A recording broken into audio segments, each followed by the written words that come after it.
Well, shit, Viking fans. That blood eagle, though. This is season 4, episode 18, Revenge. Let's get to it. You're tuning into the destination for TV superfan discussion, AFTERBUZZ TV. And now, let the buzz begin. Hello, everybody. Welcome to AFTERBUZZ TV, channel here for the Vikings after show. This was a This is a good episode. Well, shit. Yeah. A lot of people are unsatisfied, but we'll talk about it. Yeah, we'll get to that. We'll talk about that. Welcome, guys. Welcome to the after show. This is Vikings. Thank you so much for joining us here on the live chat. You guys are blowing it up. Damn. My name is Jaco Vienings, by the way. You guys can catch me all over social media at Jaco Vienings. And I'm joined. Hey guys, my name's Kari Lane. You can find me online at Kari D Lane, and we are live in the chat, like he said. And so if you're watching it later, though, please leave comments down below because we know you're fans of the show because you're here, and we're fans of the show, and it just keeps the discussion going. I mean, so many comments in the previous episode. Oh yeah, I went through. Like last time, I might not have said anything, but I did read some of your comments. I'm like, that's good. I got called out for my sleeves. So What's wrong with your sleeves? I didn't have any. So I got some sleeves this time. I got called out for my hairstyle, and I started growing my mustache for you all because I know you guys have been asking for it. So do they not like seeing your guns going I think they're just what? intimidated. That's what's going on here. Yeah, that must be it. Guys, what a crazy, amazing, somewhat disappointing, maybe in for some episode. Mixed, yes. Right? I think the only thing I was disappointed in was the battle, but we'll get there. We'll get there right at the end. And so this whole episode, y'all know how it goes. We break it down either by storyline or chronologically. Is that how you say that? Somewhat. You guys know what I'm saying. It sounded like organically and chronologically together. Okay, well. But that works. It's organically chronological. Yeah. Exactly. You know what I mean. And so we're gonna. Well, wait. Do we introduce our third member? Well, we're gonna do that in a second. No, our other third member. Let's do it now, right our there. Our fourth member. What are you talking about? Oh yeah. Wait. First, we want to say hi to James. This is James here. James, unfortunately, he gives you cheers. Is saving people's lives. You know. Like that's so important. Yeah. No, James, he's doing such a service to everybody, saving lives. He's Ask the NP. You guys can catch him there on YouTube. And he can't be with us tonight, but he'll join us next episode. But he might jump onto the live chat, so look out for him. And then we have Steve, our engineer, is back. Heyo. And Steve is going to join in with the discussion tonight. Just shout it out if you have something to say, Steve. Yes, sir. All right, open your mouth, say something. Something. Okay, cool. Yes, and so we're going to do this one chronologically, organically. Got it. But I know they jump around a lot in this episode. So we can wrap up the short short things. Okay, so this episode, let's get to it because these guys want to talk about Vikings. So it starts off with Lagerthaand. Not an important scene, I feel like. Just saying, like, listen, everybody is leaving, the biggest army ever. One point is, if they all die, the Vikings, the race, basically, is kaput. And then that we have to get a sacrifice, you know? Because they almost could have combined that sacrifice, too, when they're about to do the sacrifice. It just led you up for that scene later. Yeah, and making it so intense, like, it's not what, it's who. Who are we Which takes us back to every 7-year festival that they have where they slaughter 7 of everything. That was 9. 9, maybe, 12 again. Vikings. I won't be surprised if it's 50. But yeah, and then so that kind of the scene is they're just bringing up the sacrifice, which is a pretty big part later on. But then it starts getting interesting with the brothers, right? Upe and Ivar starting to talk. Who's going to take the lead in the army? Oh, and Ivar's like, oh yeah, it's totally me, man. And Upe's like, oh really? What? Just that kind of. Sorry, did I hear you right? Well. He says he makes a good point. I think he says that he went along to check the defenses. He went along to check. He's useful. He learned the language very quickly. I mean, how long were they over there? That's a good question. We don't really know. We don't really know that. And so he learned the language. Even then. Yeah, he learned the language for a few months. He knows the defenses. He knows the people. He knows the cultures. He knows the buildings. I don't know why that's important. And so he should, and that makes sense, right? Yes. Don't you think?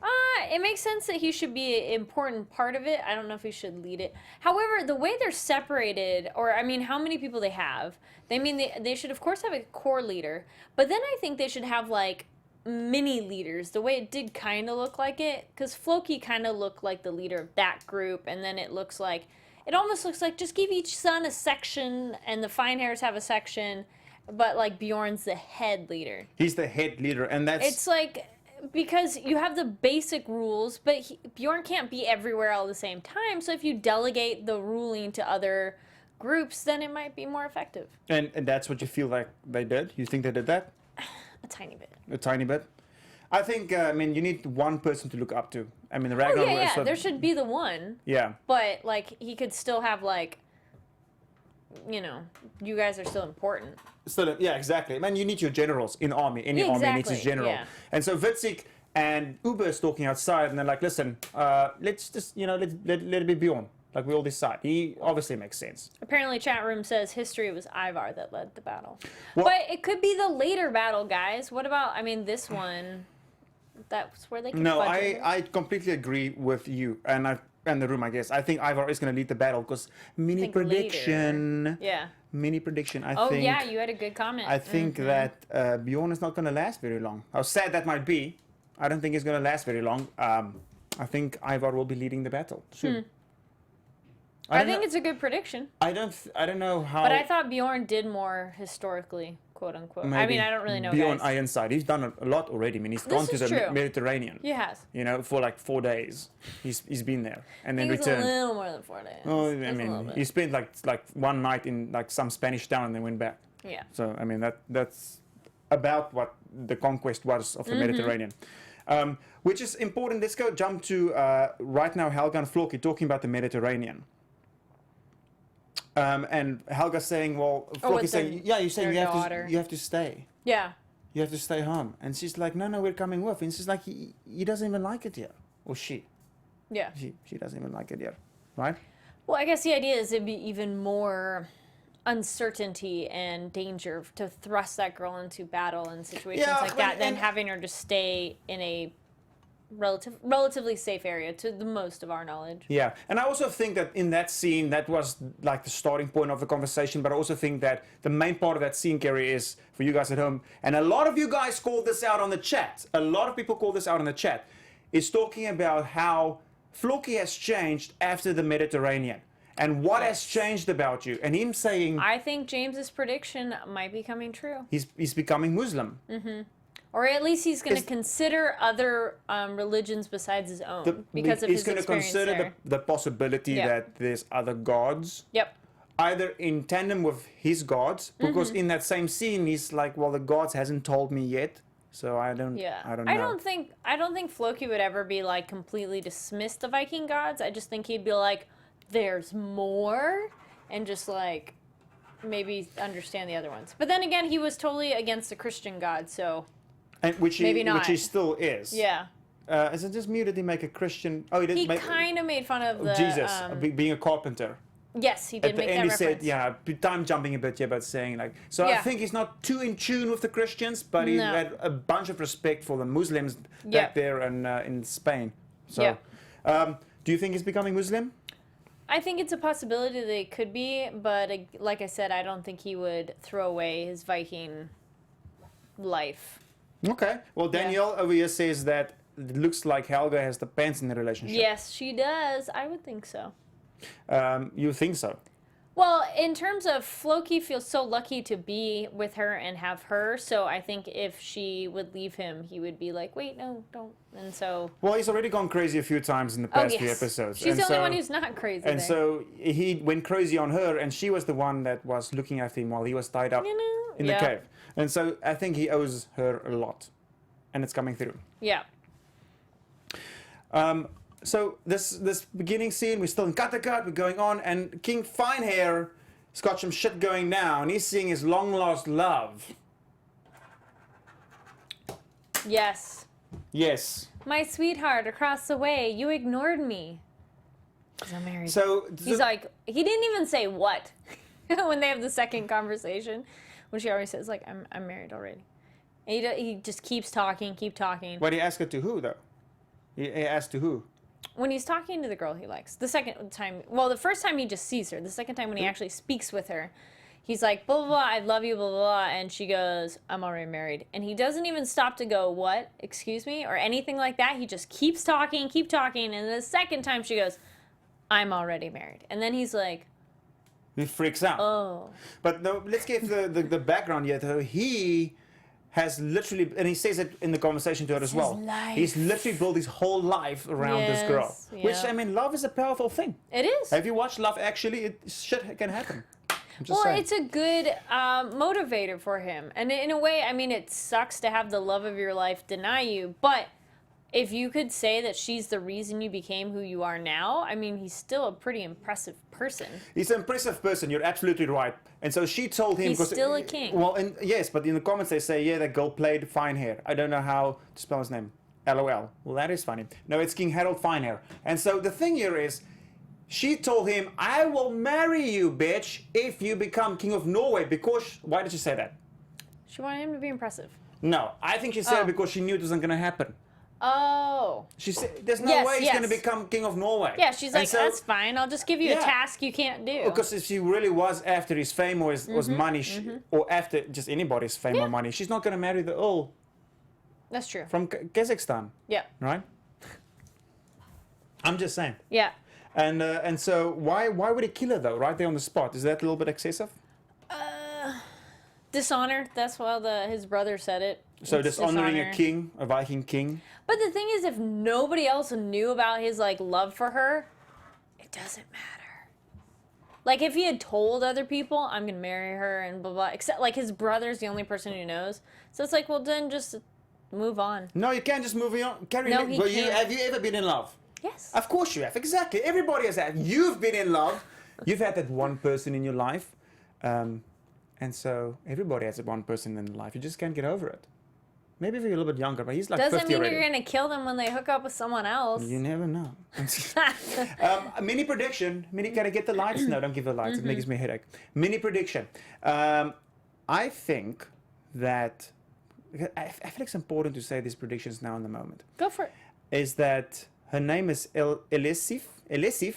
So Princess Elesif is scared of King Finan because he's an asshole. Obviously, she doesn't like him. He's a little psycho. He's like a psycho. She's going to aid and help Lagerthaand in the conquest when he's trying to overthrow King Lagerthaand. She's going to like him or help him.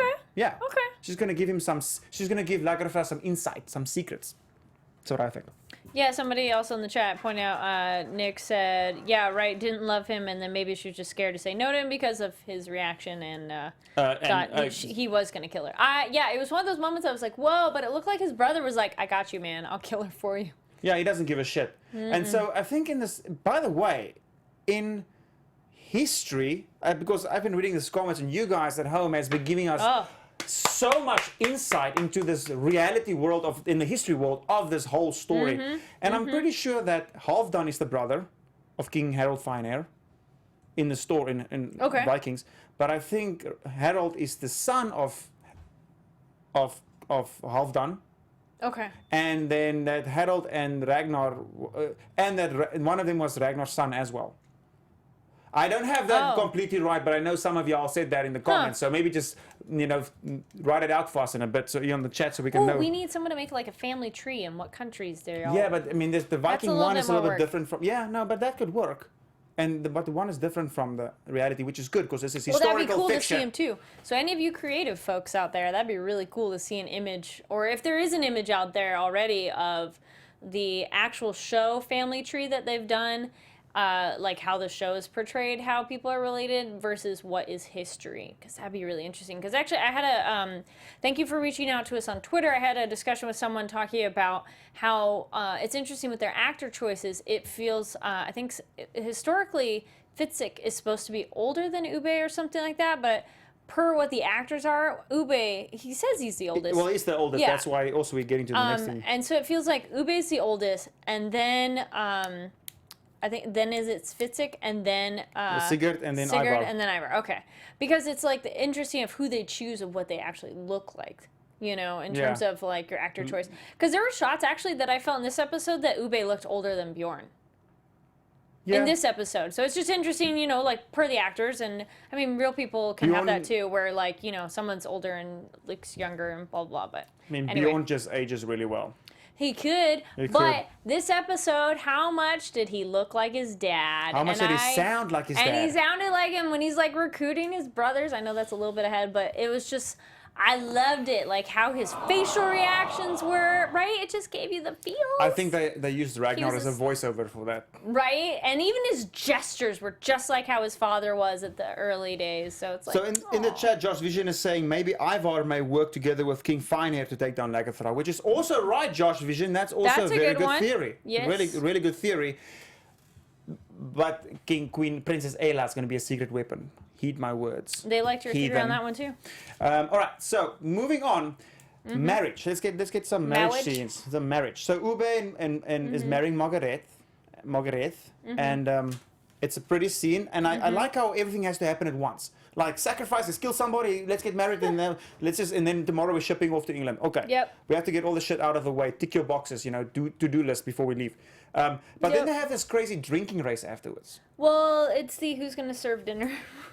Is who's going to fill people's drinks up. It reminds me of university, where you have to like run around and every time you have to stop, people are like giving you drinks, you have to down the drink, and it's fun. Interesting. It's very fun, to see that they were actually doing that. It's actually an age-old tradition that we were doing in university. It seems like. In your country? Yeah, well, I mean, I'm sure they do it in America as well. You brought it over with you? Yeah. You never know. They do it in the Ivy Leagues. Yeah. So now, okay, so a very interesting scene. Oh, okay. Well, someone real quick, though, said, I think... Oh, yeah, okay, no. We're talking more that Bjorn literally sounds and behavior like his father. Not necessarily thinks like his father, because Nick agrees that, he sounded like his father, and he yelled, not you. Oh, yeah, that was pretty much, it sounded just like Ragnar was talking through him. And then Daniel replied, though, I disagree, Ragnar's tactical. Bjorn is too emotional, very long, extended. He didn't say, he said too emotional. Probably more O's than that.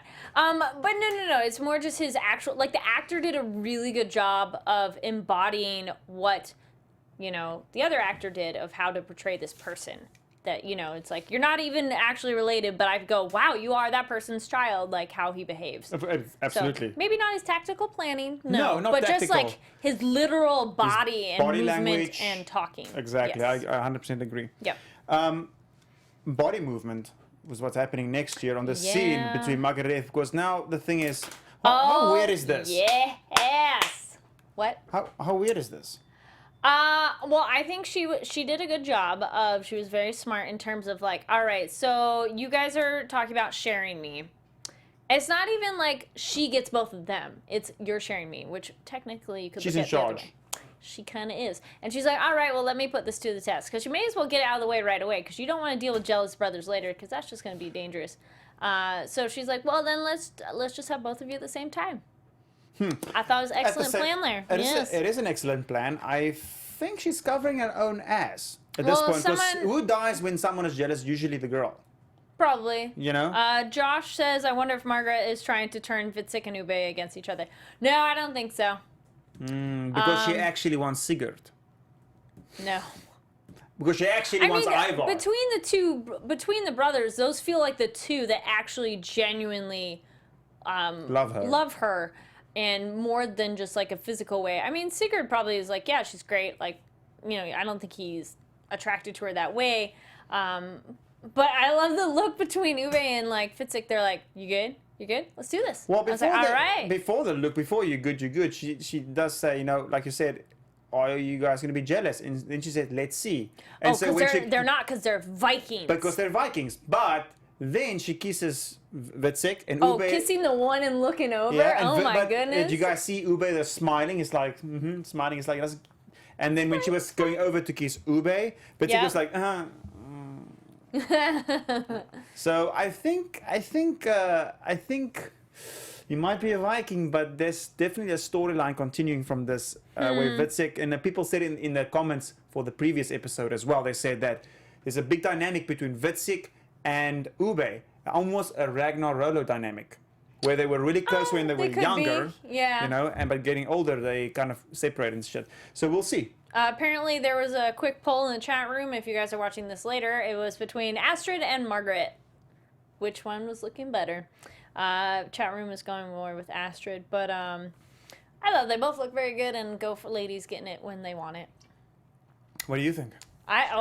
Which one? I'm all for Astrid. I do like Astrid, but yeah, I think I like Astrid more. But in this scene, though. Oh, Margaret. That scene, her taking on the two brothers, I was like, yes, get it, girl. And you, Steve, you're with Astrid?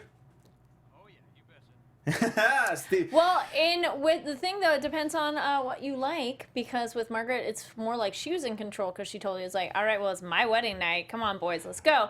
But with Astrid, she more was like, just get it she up. was getting it. But, you know, like Lagerthaand said, I hope it was enjoyable. I'm sure it was enjoyable. Super Banana is saying, that was one crazy honeymoon. Yes, it was one crazy honeymoon. Also for Astrid, I think. I don't know what happened. Like that. Yeah, and looks. Yeah, someone pointed out looks aren't everything. That's true. It's just I think the thing with me with Margaret, it feels like her eyes have a little bit of a more tiredness to them in comparison. Like Astrid has like laser eagle eyes when she like looks at things. Yeah, and just but there's it's an the makeup. alertness. It's the makeup.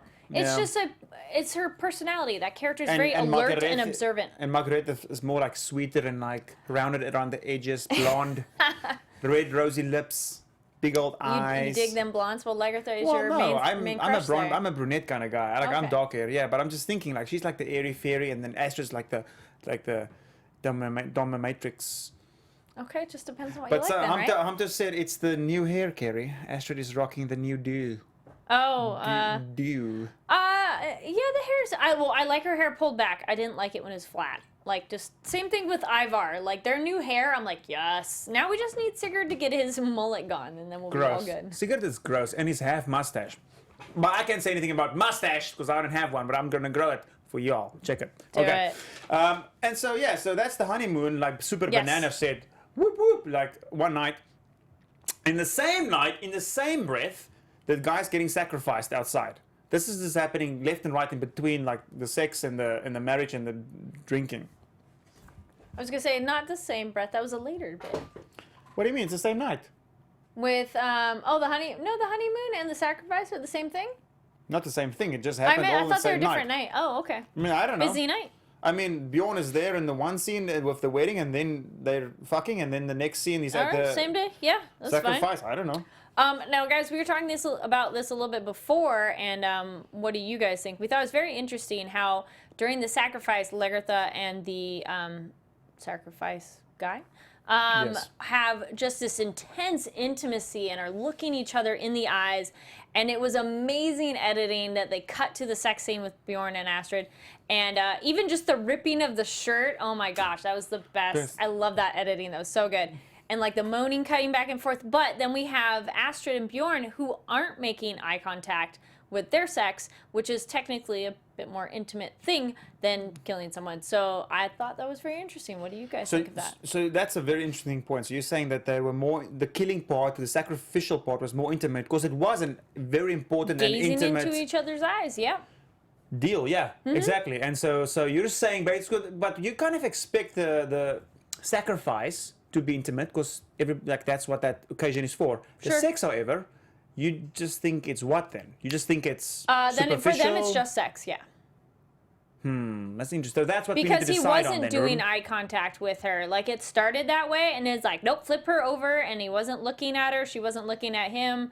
Bjorn and Astrid weren't Maybe she just not likes- gazing each other's eyes compared to Lagerthaand and the sacrifice. Maybe she just liked it up the butt. Why does it have to be at the butt if she turned around? Oh, it doesn't have to be. I'm just saying maybe. I just like that you jumped to that. As I'm the just first saying. thing. You never. It's Vikings. You never know. You know. It's doggy style too. It's fine. Maybe. Maybe. I'm just saying. You never know. But I think if this is all coming down to the eye contact thing, it's not. Yes, then it is just about sex. But I don't think it is just about sex for him because they kissed in the previous and they looked at each other and the stars were going over in this perfect moment and they went. I think he likes her. He doesn't like Torvi. We saw it when Oh they yeah, left. he's done. Oof, yeah, that's over. You know. I know, but he just isn't. He's not intimate with her. Another thing that came out with the sacrifice is the guy, once again, we know now from this beautiful you guys at home giving us like all this amazing history lessons, the guy getting the sword through him, which was a very real and Oh, that was good. Good acting. Great History Channel. Great. Scene. Didn't make a noise. Yeah. We know now that that means that you can go into Valhalla without making a noise and drink with the gods. So, good on you. Okay, someone did say the wedding night was before because the sons were all at the sacrifice. Thank you. The wedding night is before. Okay. All right, my bad. And then, yes, sorry. Do we think, which we know obviously that Lagerthaand knows that Bjorn and Astrid are boinking each other. Josh asked, do you guys think there'll be a conflict between them? Hanso immediately replies, no, Vikings seem pretty open sexually. I agree. I don't think Lagerthaand and Bjorn are going to have a conflict. They'll just be like, whatever. Because Lagerthaand isn't like, Astrid, they're not like no, and we know this because soulmates. They're exactly. And then, together. In the next scene, she's sneaking back into bed, and Lagerthaand's like, "I hope it was worth it. It's past your bedtime." Hope you enjoyed it. The bed's kind of cold. Yeah. Yeah. Brings us to this next scene that we've been talking about already. Bjorn acting exactly like his father. How it gave me goosebumps. The way he said it, the very first episode and the very ending of episode 10, the beginning of episode 11 as well. Who wants to be king? That scene. He sounded just like that. He did. Someone made a couple people made this comparison. I don't know if I thought this before, but it's a good point. Do you feel the way Lagerthaand was looking at the sacrifice was the same way Ivar was looking at Ayla?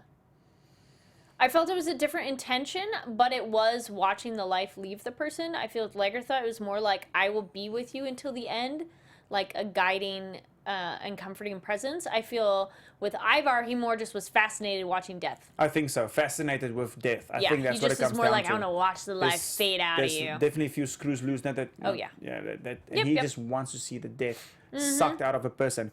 In this scene with, or when they talk about... the sons deciding who wants to go to battle, Bjorn makes a pretty good point, I feel like, because he says that, yes, as Ragnar's sons, we're all equal, and that's fine, but on the battlefield, we're not so equal. Yeah. And so that's definitely the most well-experienced. You think so too, Steve? Bjorn? Yeah. Oh, hell yeah. Well, but then at this point, Steve also thought that, listen, Witzek went with battle, so maybe it's like, well, hey, what about me? I've been to battle, but if you think about all the battles that Bjorn has been to. Oh wait, which one? Witzek. Just because he went to the Mediterranean. Yeah, but I feel Fitzek and Sigurd are generally will go with the flow kind of guys, except for when they totally don't want to. Like, they're not going to cut in the way Ivar and even Ube would have like, whoa, hold up. They both would be like, yeah, we're fine with you guys leading. They're not like leaders. Yeah, got you. Okay. Well, they're middle children too. Which is the problematic ones, as I get it, because I'm the youngest. I know that. So right. Youngest are the most problem. What? Yeah. Just to segue into that exactly. Yeah. Ivar. Here comes Ivar. Right. Whew, yes. And why do you say that, Steve? Talking about possible other added future conflicts between Bjorn and Ivar. Got yes. you. Exactly. Oh no, totally. 100% agree. The sons all not equal. He's obviously saying, I'm taking the lead on this, and then they leave. And this was the scene that we spoke about now as well. He's like, okay, bye, mother. Bye, Astrid. Hugs. And bye, mother of my children. Mother of my children. Who said I'm it not in going to there? even touch you. Who said it in there? Someone said, mother of my children. Yes. Hamtu said, poor Torvi. Poor Torvi. A shame. Yeah, just Feel bad for her, Kari. Oh, no, I'm sad for Torvi. Jeez. I am. She's such a... You know what, though? I feel she's kind of... She knew it was coming, though. What? No, she knows it was... She knows what's going on. Yeah. Two things. One, Lagerthaand and Torvi's going to get it on, okay? Because they all sleep in the same bed. And she knows... Oh, they were all together in that Yeah, they have a different kind of threesome at the end of that episode. Yep. And, but she also wants Bjorn to come back. She's never mind... Yeah, she's like, no. And it might be because of her kids. Yeah. I don't know. Yeah, yep. Doesn't really matter. Hence, we sail away to the big England. Time to go take on the Saxons and show them who puts the Sax in sections. Sections. You know what? I realized. Yes. They didn't give... Well, you're laughing at because I'm having some fun? Yes. They don't show any more footage of the sea voyage that much. I feel like they're it's like, evolving, screw it, do it, yeah. Evolving with the times, like this Vikings has gone back and forth so much at this point, like, we get it. Yeah, the sea similar to battle though, of like we've seen it. So moving on. Moving on. Yeah. So it brings us to Wessex, or just England. We've got Camp Aile and we've got Camp Wessex or And you got the managers going, fuck, they're here. He's like, run. It was so funny seeing that poor guy run through the forest. He's never run so fast in his life. And so in Camp Aile, he's saying, shit's heading your way, my king. Yes, you are going to not just accept God, you're going to accept the Vikings because they're here at your door. That was hilarious. That's happening in King Aile. Really He's taking the bread and the blood of Christ. He's not worried. King Egbert, massive scene. Oh. Right? I actually felt bad for Athelstan. Why? I'm not Athelstan, sorry. For The other one. Aethelwulf. Aethelwulf. Well, I still feel bad for Athelstan, but Aethelwulf, because man, that whiny little kid, but he's like, Dad, you love all these other people. Dad, do you love me? And it's like, cue the crickets. It's like, oh. Well, cue the cricket and tears, because he got tears in his eyes. Oh, A little bit. just stab the dagger and Just like twist. Just twist it left and right, and then back left again, and then in and out, and then left and right. Like, come on. Also, what do you think, Steve, about that scene? That scene was pretty powerful. I have to say, Aethelwulf's part in calling his father out on pretty much everything that he dragged him through. Exactly, I agree, because he's saying that you not only used and manipulated me as a kid, doing your bidding for you, which was shitty bidding, you also stole my fucking wife, which is, what kind of father are you? Which is a very valid question. He's like, yeah, but I trust you fully, and that's why I used you. Which is very... Thanks? Yes. It's like a backhanded compliment. You're like, thanks, Dad. Yeah. Yes. I For how their look, relationship is, that's probably one of the nicest things his dad could say to him. Exactly. I mean, Like, especially with the thing that there's like, nope, I don't love you. But I know that the king that's trusts silence. him. Yep, He trusts yep. him with his life, his kingdom, anything, because he knows why he's a good son to him. Because we're not big fans of Athelstan. Wolf. We love Athelstan. Aethelwulf. Yeah, we love Aethelwulf. Aethelwulf. And the bastard child, excuse who me. we didn't see him, or his own son. Yes, I know. Again, what's gonna his other happen. kid. We never know what's going to happen to them in the fight coming up, but Yeah. we'll see. That can be a prediction. So just overall, a pretty sad scene, I would Oh, it was say. sad. Which brings us back to Camp Aile. Yes. This dude is not afraid. Nope. He's like, I'm good. We're gonna kick some ass. Get to the. Oh, he even armored up his bishop. That was so cool. It's like, I got my armor on, and we're gonna take down these Vikings. He's going with his horse down the stone road. It's got like 25 people behind him. He's like, this is great, guys. What in his mind made him think that he is prepared? Because he doesn't believe the Viking reputation. Has he ever fought the Vikings? Is a question that I thought. Yeah, he did a little bit at the beginning when they first arrived. But he fought them right at the water as they're coming off the boats, I thought. So it was a little different kind of fighting. Yeah. Look, he's a bitch, and I think we all know it. And it brings us, So let's just talk about the scene real quick. We're gonna get some good juicy predictions.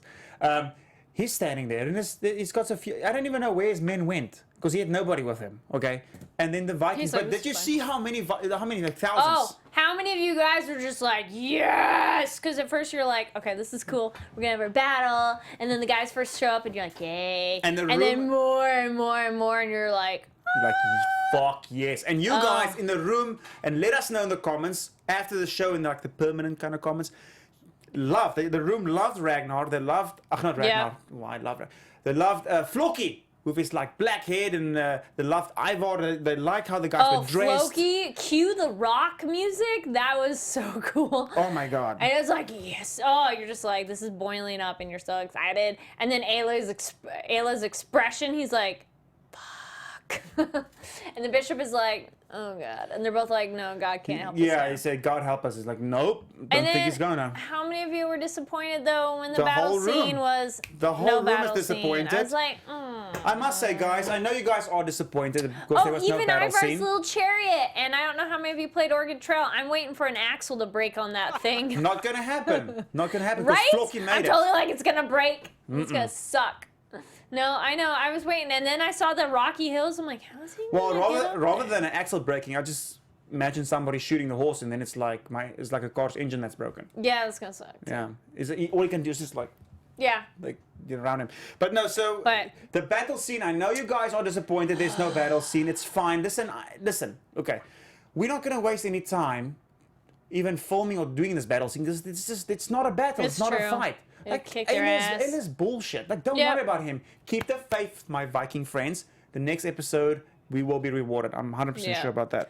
Well, the rest of the episode and how they killed Ayla is definitely made up for the lack of a battle. And there was actually a lot of random good moments of humor in this episode, too. It's like when Ayla's expression or stuff like that. Yes, and, like his face says it all. Like, okay, so maybe I am not winning today. And then just even the reference with Floki and like Jesus Carpenter, and then cutting to like the hammering of the hands, and you're just like, ah! So it made up for the lack of a battle. They does make it up for lack of the battle. What makes even more up is this scenes that coming up now.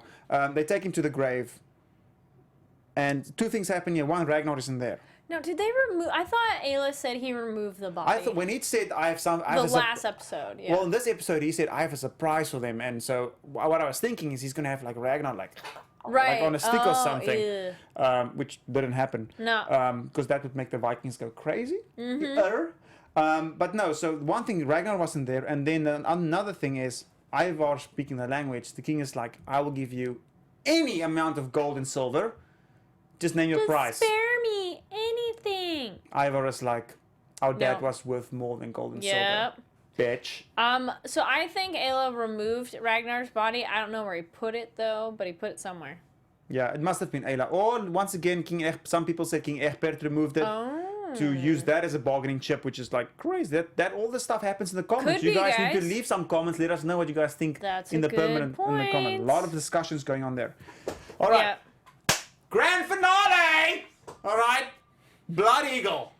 Wasn't it really a Blood Eagle? It wasn't a Blood Eagle. It wasn't a Blood Eagle because the lungs wasn't pulled out of his... Not that we saw, but when he was hanging, they could be back there. Well, that's supposed to sit on his shoulders.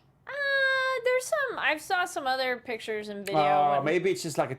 so maybe just the spread open and also looks like an eagle. Okay. Like there's I forget what it was, but there's a good YouTube video of just like crazy torture things in history. And like one of them was like wood carvings, whatever it is. They more just like had the lungs just sitting on the back, not flopped over your shoulder. Yeah. So it's your back, so thus the wings.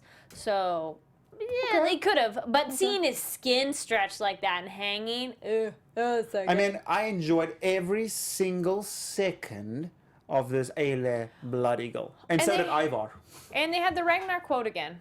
Listen, I must say, like I was getting goosebumps when Ragnar said, oh, how the little piggies are gonna grunt when they hear how the old boar suffered.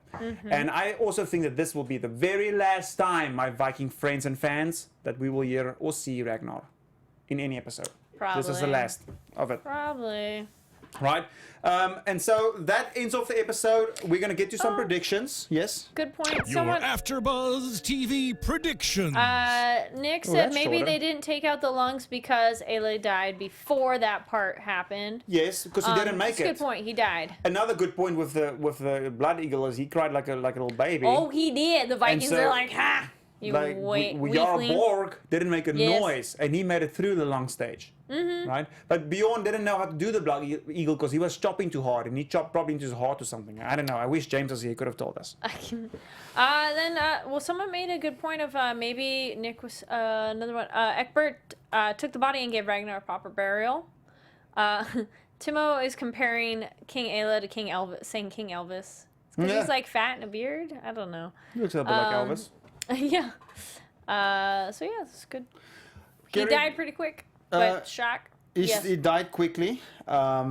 Unfortunately, but it definitely was. I could see he was scared, and also see that he didn't expect he was going to be in that situation at the end of that day. Timo, thank you for bringing this up. Rewatching Vikings, Ragnar made a statement about being the boar in episode 1 or 2 in the first season. Good point. Wow. Interesting. Throw that. Do us a favor. Who was that? Timo.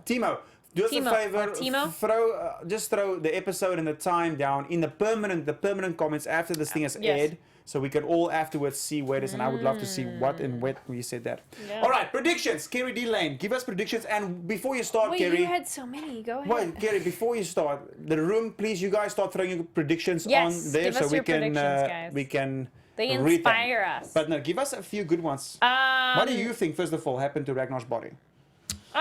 I think Ayla just removed it and disposed of it somewhere in an improper way. Nothing exciting with it, but it's going to be hard to find it. The body, that is. I think Egbert is possibly going to die because the sons will kill him, even though he didn't kill Ragnar himself, but it'll be something like that. I think... I really like your idea that the princess will help Lagerthaand against any outside force. I think Lagerthaand's too badass, and people have talked about this in the comments before, like, why don't people just kill her? She just still has a presence and a history, and, like, she's been queen way back when, that anybody who's been around long enough will remember that. And it's one of those, it's how you carry yourself, and she carries herself like a leader, and she's doing well, so there's no reason to be like, well, no, let's just take her over, except for the other royalty who want to. So anyways, I think she will defend whoever tries to take over. All right. I know that's not terribly specific, but you know. That's okay. Yes. We've got Daniel saying Sigurd dies. Yes. He's the only brother who gets no lines. Ha! LOL, that's funny. Yeah. I agree. I hope Sigurd dies. But we like you as an actor, Sigurd. Yeah. I think that Bjorn is going to die. I do think that Ivar will lead the next army. And I think on the way back, this whole army, which will be in the next episode maybe, hopefully, or in the final one too, I think on the way back, sailing into Kattegat, into the harbor, Finan is going to attack Kattegat. That's what I think is going to happen. Room, thank you so much for joining us for Season 4, Episode 18, Revenge for the Vikings, after show on AfterBuzz TV. We love you guys. You guys are amazing. Check the episode again when it's like done and put a comment in there and give us a thumbs up, give us a like. My name is Jaco Vienings, back to my camera, and you guys can find me all over social media at Jaco Vienings or The Grape Escape TV. Hey guys, and you can find me online at Kari D. Lane, that's Karidlane. And yes, video thumbs up, 5 stars on iTunes, and comments down below because we want to know what you thought of the episode. Bye! See ya! From executive producers Maria Menounos, Kevin Undergaro, Phil Svitek, and the entire AfterBuzz TV staff, we would like to thank you for listening to the AfterBuzz TV network. To watch or listen to other after shows and post comments or questions, be sure to visit AfterBuzzTV.com. I'm Sir Richard Wentworth, and this has been a presentation of AfterBuzz TV. Buzz you later. The views expressed herein are those of the hosts only and do not necessarily reflect the views of AfterBuzz TV or its owners or principals.